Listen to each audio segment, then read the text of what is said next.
Hello' বন্ধু বান্ধৱীসকল, আজি মই বনাব লৈছোঁ ব্ৰইলাৰ মাংস। এয়া লৈ ল'লোঁ মই ব্ৰইলাৰ মাংস। এইখিনি হৈছে পিঁয়াজ কুটি লৈছোঁ এনেকৈ, লগত দিছোঁ এইখিনি দিয়া হৈছে শুকান জলকীয়া, কেঁচা জলকীয়া আৰু জিৰা গুড়ি অলপ। এইখিনি মছলা মিক্সিত পিচি লৈছোঁ এনেকৈ, আৰু এইখিনি আদা ৰচুন খুন্দি লৈছোঁ এনেকৈ। ভিডিঅ'টো চাই থাকক।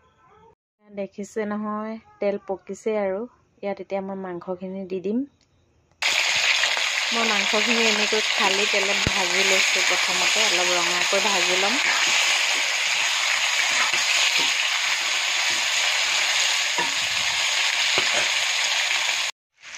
এইখিনি মাংসখিনি মই অলপ ভাজি ল'লোঁ। অকল তেলত ভাজিছোঁ, ইয়াত নিমখ হালধি একো এড কৰা নাই মই এতিয়ালৈকে। এতিয়া যতন এটাত কাঢ়ি ল'ম মই মাংসখিনি। এইখিনি মাংস পূৰা ধোৱা ওলাই আছে, দেখিছে নহয়।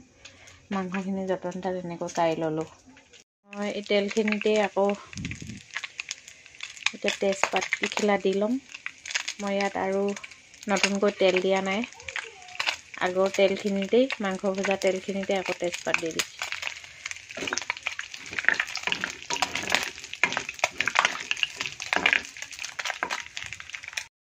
ইয়াত এতিয়া পিঁয়াজখিনি দি দিছোঁ।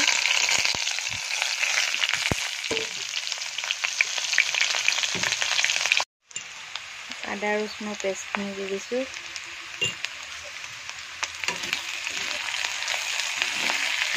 ইয়াত এতিয়া মই মাংসখিনি এড কৰি দিম।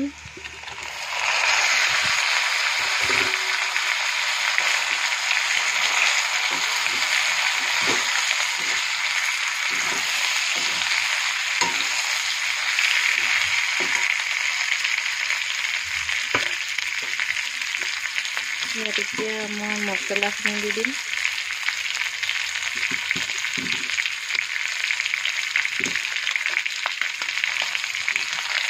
এনেকৈ অলপ দেৰি ভাজিম।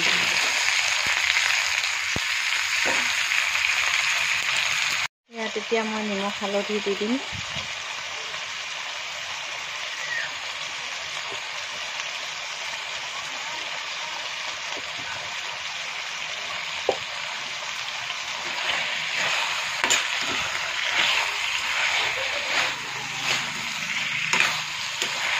এইখিনি মোৰ মাংস প্ৰায় সিজি গ'ল।